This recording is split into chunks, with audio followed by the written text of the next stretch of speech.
Hello दोस्तों, आपका स्वागत है हमारे यूट्यूब चैनल ऑनलाइन एग्ज़ाम पे। दोस्तों, जैसा कि आप जानते हैं कि आपके बीएसएफ रेडियो ऑपरेटर तथा रेडियो मैकेनिक के लिए तथा Indian air force, Indian navy तथा आईसीजी के लिए हम भौतिक विज्ञान की सीरीज का पार्ट नंबर 2 जिसके अंतर्गत हम सरल आवर्तगत यानी सिंपल हार्मोनिक मोशन का अध्ययन करेंगे। तो जिन्होंने अभी तक हमारा यूट्यूब चैनल ऑनलाइन एग्ज़ाम को सब्सक्राइब नहीं किया, सब्सक्राइब कर ले। तो बढ़ते हैं हम अपने चैप्टर की तरफ। तो हमारा जो चैप्टर है, तो चैप्टर हमारा है सरल आवर्ती गति, यानी सरल आवर्ती गति दोस्तों किसे कहते हैं। तो दोस्तों, जो सरल आवर्त गति होती है, सरल आवर्त गति क्या होती है, आपको ये याद रखना है कि सरल आवर्त गति होती है वो सिंपल हार्मोनिक मोशन जो होती है, जब एक वस्तु एक सरल रेखा के अनुदिश गति करती है, यानी जब कोई वस्तु एक सरल रेखा के अनुदिश गति करती है तो इस प्रकार की गति को सरल रेखीय गति कहते हैं और यह सबसे साधारण प्रकार की सरल गति होती है। ये आपको याद होना चाहिए कि जो सिंपल हार्मोनिक मोशन होता है वो सबसे साधारण सरल प्रकार की रेखीय गति होती है। चलते हैं हम अगले अगले की तरफ। अगला हमारा है डिस्टेंस, यानी हम डिस्टेंस को क्या कहेंगे। तो दोस्तों, जो डिस्टेंस को कहेंगे हम, डिस्टेंस की क्या होता है, वस्तु द्वारा किसी समय अंतराल में तय की गई मार्ग की लंबाई की, यानी किसी वस्तु द्वारा किसी समय अंतराल में तय की गई मार्ग की लंबाई को दूरी कहते हैं। दूरी सदैव धनात्मक होती है। दूरी एक अदिश राशि है, इसका SI मात्रक होता है मीटर। आपको ये याद रखना है कि दूरी क्या होती है। दूरी होती है किसी समय अंतराल में तय किए गए मार्ग की संपूर्ण लंबाई को दूरी कहते हैं। यह सदैव धनात्मक होती है। ये अदिश राशि है और इसका SI मात्रक मीटर होता है। चलते हैं आगे की तरफ। आगे है विस्थापन। विस्थापन भी काफ़ी अच्छा है आपके एग्जाम के लिए। विस्थापन जो होता है, वस्तु की प्रारंभिक व अंतिम स्थिति के बीच न्यूनतम दूरी को वस्तु का विस्थापन कहते हैं। दोस्तों, एक लाइन में आपको ये हेडिंग याद रखना है कि वस्तु की प्रारंभिक तथा अंतिम स्थिति के बीच की दूरी को विस्थापन कहते हैं। विस्थापन का जो परिमाण होता है, यानी विस्थापन का मैग्नीट्यूड होता है, धनात्मक या ऋणात्मक या शून्य हो सकता है। यह एक सदिश राशि है। विस्थापन कभी भी दूरी से बड़ा नहीं हो सकता, आपको ये पता होना चाहिए। चलते हैं अगले टॉपिक की तरफ। अगला टॉपिक जो हमारा है स्पीड।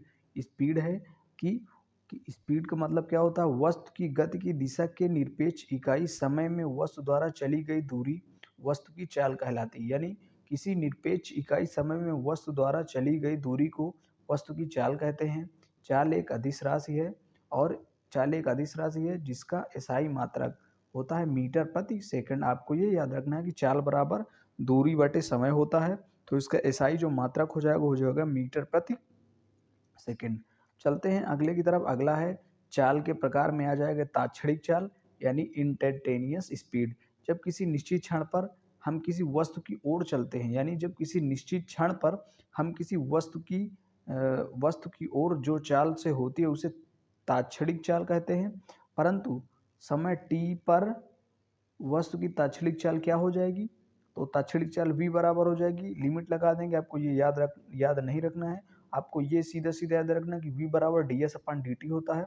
आपको ये याद करना है। चलते हैं हम और कुछ परिभाषा की तरफ। अगली परिभाषा औसत चाल यानी एवरेज स्पीड। एवरेज स्पीड क्या है, किसी वस्तु द्वारा यात्रा में चली गई कुल दूरी यात्रा में लिए गए समय के अनुपात को वस्तु की औसत चाल कहते हैं। तो औसत चाल बराबर क्या होता है, वस्तु द्वारा चली गई दूरी अपान यात्रा में लगा कुल समय। अब यहाँ पर कुछ इम्पोर्टेंट्स नोट है, ये आपको सीधा सीधा पता होना चाहिए और याद भी होना चाहिए। ये आपके एग्जाम में सीधे सीधे पूछे जाते हैं। सीधे सीधे पूछे जाते हैं कि यदि कोई वस्तु किसी दूरी को u1 चाल से तय करती है, इसके बाद उतनी ही दूरी u2 चाल से तय करती है, तो संपूर्ण यात्रा में उसका औसत चाल कितना हो जाएगा, तो वो हो जाएगा 2u1 इंटू u2 अपान u1 प्लस u2। यानी दोस्तों u2 कर लें या v1 कर लें, कुछ भी कर लें। चलते हैं अब दूसरा जो नोट्स है। दूसरा नोट काफ़ी इंपॉर्टेंट है कि जब वस्तु अपनी यात्रा के आधे समय में दूरी को v1 चाल से चलती है और शेष आधे समय में v2 चाल से चलती है, तो संपूर्ण यात्रा में जो उसकी औसत चाल होगी वो होगी v1 प्लस v2 अपान 2। ये आपको याद रखना है। ये दो इम्पॉर्टेंट फैक्ट्स हैं, आपको ये पता होना चाहिए। चलते हैं नेक्स्ट की तरफ। नेक्स्ट है वेलोसिटी यानी वेग। वेग क्या होता है दोस्तों? किसी निश्चित दिशा में वस्तु द्वारा एक इकाई में चली गई दूरी वस्तु का वेग कहते हैं। वेग एक सदिश राशि है, इसका SI मात्रक मीटर पर सेकंड होता है। वेग बराबर क्या होता है? वेग बराबर होता है विस्थापन अपन समय अंतराल। आपको ये पता होना चाहिए कि जो किसी दिए हुए क्षण पर किसी वस्तु के वेग को उसका ताक्षणिक वेग कहते हैं। v बराबर क्या होता है? dx अपान dt। आपको ये याद रखना है कि v बराबर dx अपान dt होता है। चलते हैं औसत वेग की तरफ। औसत वेग है यानी एवरेज वेलोसिटी। एवरेज वेलोसिटी क्या होता है? यदि किसी वस्तु का समय अंतराल डेल्टा टी में विस्थापन डेल्टा एक्स हो तो डेल्टा एक्स एवं डेल्टा टी के अनुपात को वस्तु का औसत वेग कहते हैं। औसत वेग बराबर क्या होगा? कुल विस्थापन बटे कुल समय। कुल विस्थापन बटे कुल समय, तो ये हो जाएगा डेल्टा एक्स अपान डेल्टा टी। दोस्तों अब चलते एक्सीलरेशन यानी त्वरण की तरफ। त्वरण क्या होता है? किसी वस्तु के वेग परिवर्तन की दर को वस्तु का त्वरण कहते हैं। किसी वस्तु के वेग में परिवर्तन की दर को वस्तु का त्वरण कहते हैं।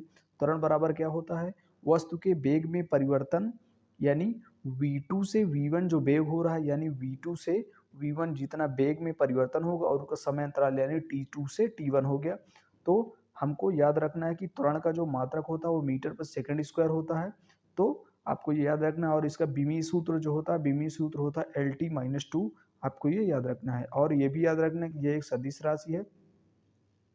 चलते हैं अगला कुछ इंपॉर्टेंट फार्मूला है। किसी वस्तु का ताक्षणिक जो त्वरण होता है यानी इंस्टेंटेनियस एक्सीलरेशन जो होता है वो a बराबर होता है dv अपान dt। आपको ये दिमाग में रखना है। अगला अगले अगले अगले की तरफ चलते हैं दोस्तों। अगला जो है वो गति के समीकरण है। गति के समीकरण है, क्या लिखा है कि अचर त्वरण के अंतर्गत रेखीय गति के जो समीकरण है, समीकरण पहला क्या है? v बराबर u प्लस ए टी। दूसरा है s बराबर U T plus 1/2 A T square. तीसरा है v स्क्वायर बराबर यू स्क्वायर प्लस 2as। आपको ये तीन समीकरण को याद रखना है। दोस्तों याद करने की सबसे अच्छी ट्रिक है कि v बराबर u प्लस ए टी गति का पहला समीकरण है। गति का दूसरा समीकरण जो s बराबर U T plus 1/2 A T square, ये गति का दूसरा समीकरण है। v स्क्वायर बराबर यू स्क्वायर प्लस 2as, ये गति का तीसरा समीकरण है। दोस्तों अब कुछ गति के समीकरण से जो आपके एग्जाम में सीधे सीधे पूछे जाते हैं और जो जिनकी क्वेश्चन यानी प्रैक्टिस की जाती है, यानी क्वेश्चन जिन सूत्रों के साथ हल किए जाते हैं वे सूत्र हम आपके सामने डिस्कस करेंगे कि वस्तु का 90 सेकंड में विस्थापन कितना होता है। तो दोस्तों जो वस्तु का 90 सेकंड में विस्थापन होता है वो होता है x बराबर u प्लस 1/2 a कोष्टक 2n-1 कोष्टक क्लोज। जहां दोस्तों u बराबर प्रारंभिक वेग है और v बराबर अंतिम वेग है। ये एक समान त्वरण है, आपको ये पता होना चाहिए।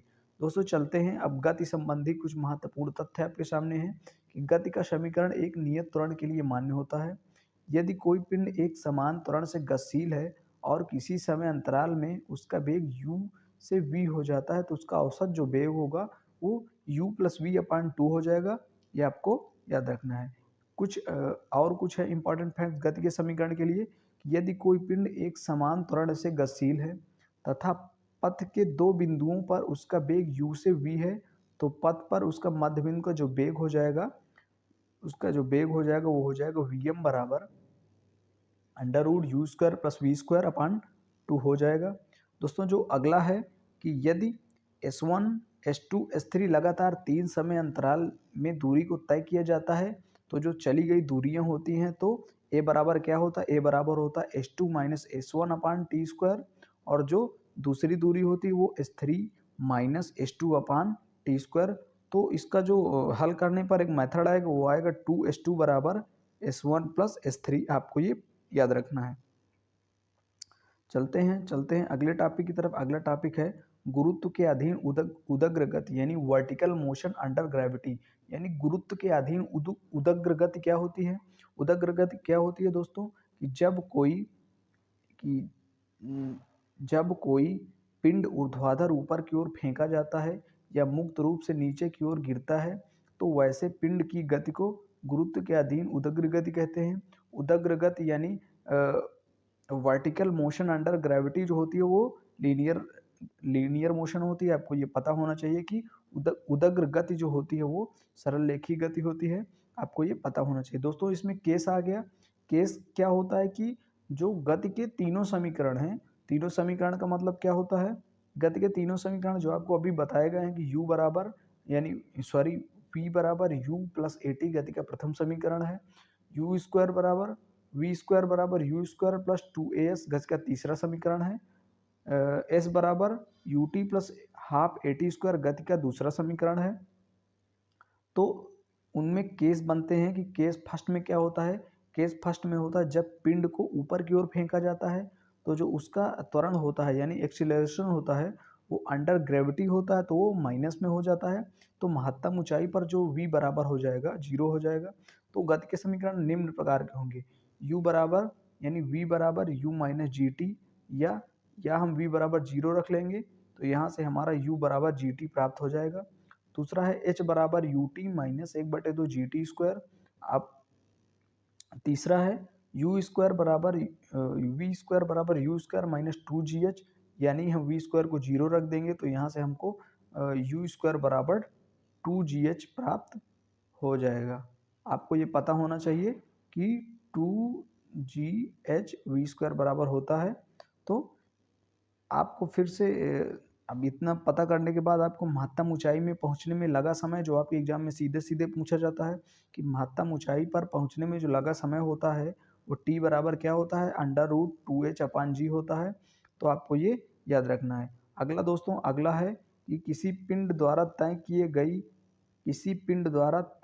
ऊंचाई, किसी पिंड द्वारा तय की गई महत्तम ऊंचाई क्या होती है। तो दोस्तों किसी पिंड द्वारा तय की गई जो महत्तम ऊंचाई होती है वो एच मैक्स बराबर यू स्क्वायर अपान 2g होती है। आपको ये सीधा सीधा आपके एग्जाम में ऐसा ही क्वेश्चन मिलेगा कि किसी पिंड द्वारा तय की गई महत्तम ऊंचाई क्या होती है। ऑप्शन दिए रहेंगे, उस ऑप्शन में यू स्क्वायर अपान 2g भी होगा तो वही उसका सही उत्तर हो जाएगा। अगला है कि 90 सेकंड में तय की गई दूरी। तो दोस्तों 90 सेकंड में जो तय की गई दूरी होती है तो v माइनस जी अपान 2 कोष्टक 2n-1 कोष्टक क्लोज ये होती है 90 सेकंड में तय की गई दूरी। दोस्तों फिर अगला है कि यदि u को नियत कर दें तो टी ए प्रोपोर्शनल 1/g हो जाएगा, यानी जो समय हो जाएगा वो ग्रेविटी के 1/g के अनुक्रमानुपाती हो जाएगा। तो यहाँ से हमें क्या मिलता है, ग्रेविटी और समय के बीच में रिलेशन जो हमें प्राप्त होता है वो प्राप्त होता है कि T1 G1 बराबर TT GT बराबर कांस्टेंट। तो यहाँ से H मैक्स बराबर 1/g हो जाएगा। ऊंचाई जो हो जाएगी, ऊंचाई सीधे समानुपाती हो जाएगी, ऊंचाई व्युत्क्रमानुपाती हो जाएगी 1/g के। तो आपको ये भी पता होना चाहिए। तो यहाँ से दूसरा फार्मूला क्या निकलेगा, H1G1 बराबर H2G2 कांस्टेंट है। फिर अगला है कि यदि जी नियत हो, दोस्तों यदि जी नियत हो तो टी बराबर सीधा टी बराबर टी प्रोपोर्शनल यू के हो जाता है। तो एच मैक्स बराबर यू स्क्वायर हो जाएगा, यानी दोनों का वर्ग हो जाएगा। फिर चलते हैं अगले केस दूसरा, क्या केस बनता है, केस दूसरा बनता है यदि पिंड एच ऊंचाई से नीचे गिरती है। केस पहला क्या था, यदि पिंड को जो है अंडर ग्रेविटी यानी पिंड को ऊपर की ओर फेंका जाता है तो वहां पर जी माइनस हो जाता है, यानी ए बराबर माइनस जी हो जाता है केस नंबर फर्स्ट में। अब यहाँ पर केस नंबर दूसरा है, केस नंबर दूसरे में क्या होता है, ए बराबर प्लस जी हो जाएगा और यू बराबर 0 हो जाएगा। वहाँ वी बराबर 0 था, यहाँ यू बराबर 0 है। तो दोस्तों जो गति के समीकरण होंगे वो निम्न समीकरण हो जाएंगे। यहाँ पे आपके गति के समीकरण निम्न हो जाएंगे। गति का समीकरण पहला हो जाएगा वी बराबर जी टी, दूसरा हो जाएगा एच बराबर 1/2 जी टी स्क्वायर, तीसरा हो जाएगा वी स्क्वायर बराबर 2gh, और जो समय हो जाएगा वो टी बराबर हो जाएगा 2gh अंडर रूट अपान जी, या हो जाएगा अंडर रूट 2h अपान जी। ये भी आपको याद रखना है, मोटे मोटे दिमाग में रखना है। यदि कोई पिंड h ऊंचाई से गिराई जाती है तो t समय बाद वह पृथ्वी की सतह से कितनी ऊंचाई पर होगा। तो ये सूत्र से हम निकाल लेंगे कि h माइनस 1/जो जी टी स्क्वायर ऊंचाई पर होगा। आपको ये सूत्र याद रखना है। दोस्तों अब यहाँ पर एक काफ़ी अच्छा रिलेशन है कि h बराबर 1/2 जी टी स्क्वायर होता है, यानी h प्रोपोर्शनल यहाँ पर समय के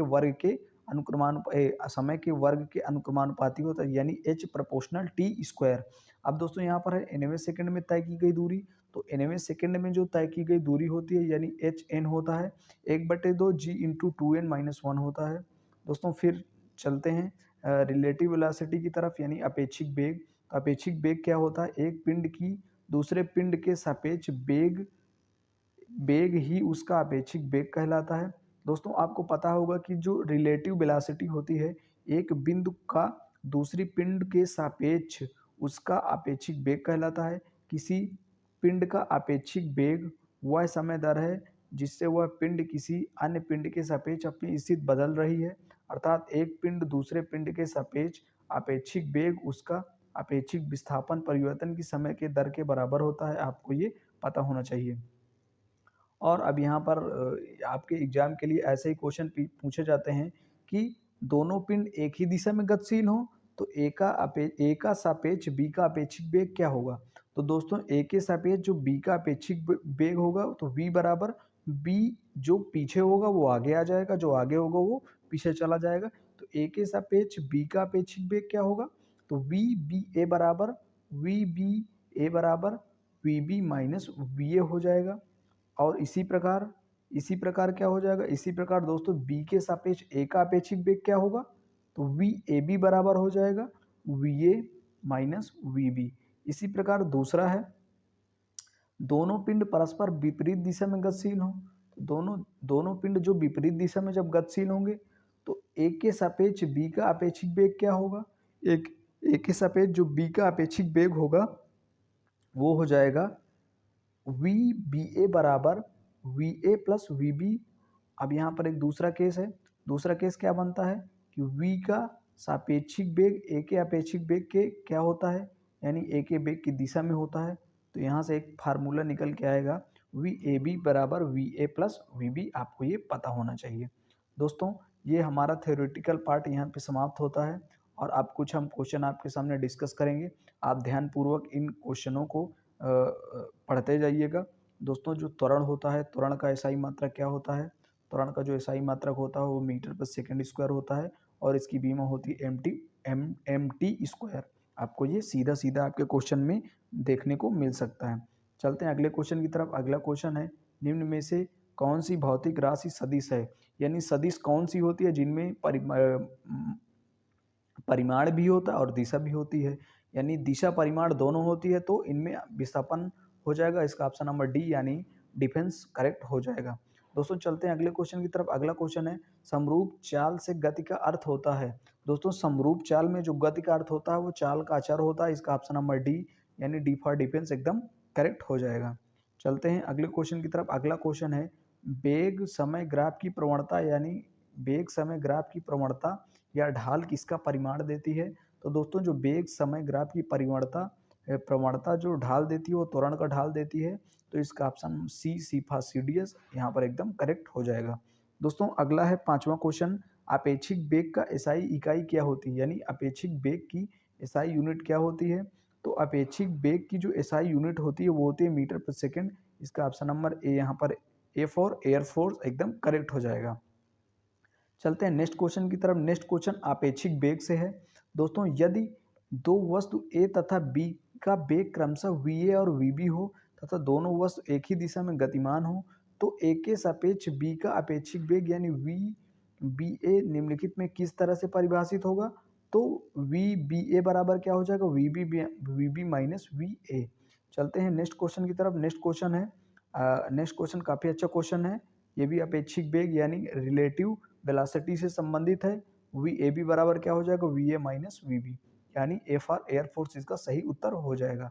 चलते हैं नेक्स्ट क्वेश्चन की तरफ। नेक्स्ट क्वेश्चन है, एक वस्तु विराम अवस्था से h ऊंचाई से पृथ्वी पर गिरती है तो पृथ्वी पर पहुंचने पर उसका वेग क्या हो जाएगा।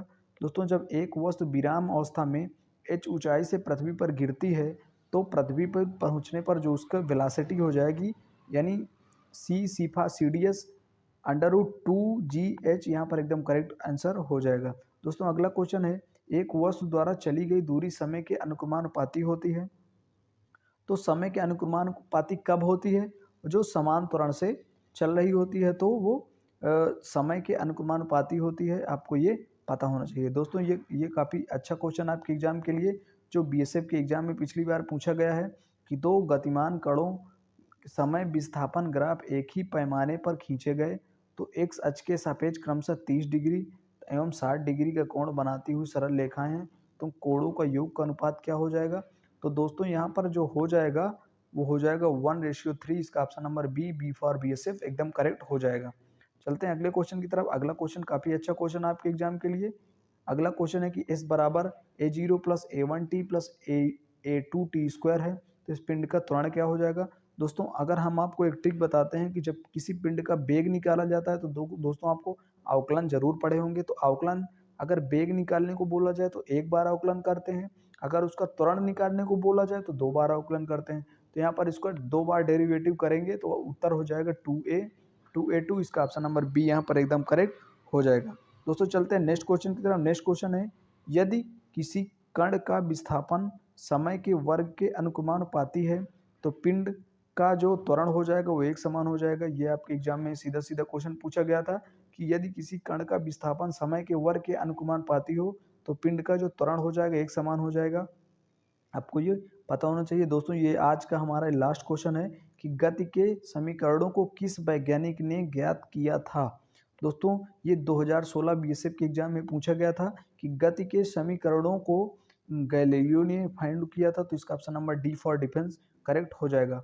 दोस्तों ये हमारे कुछ इंपॉर्टेंट क्वेश्चन रहे। तो दोस्तों जिन्होंने अभी तक हमारा यूट्यूब चैनल ऑनलाइन एग्जाम को सब्सक्राइब नहीं किया, सब्सक्राइब कर ले, बेल आइकन प्रेस कर ले। मिलते हैं एक नेक्स्ट वीडियो के साथ, तब तक के लिए जय हिंद।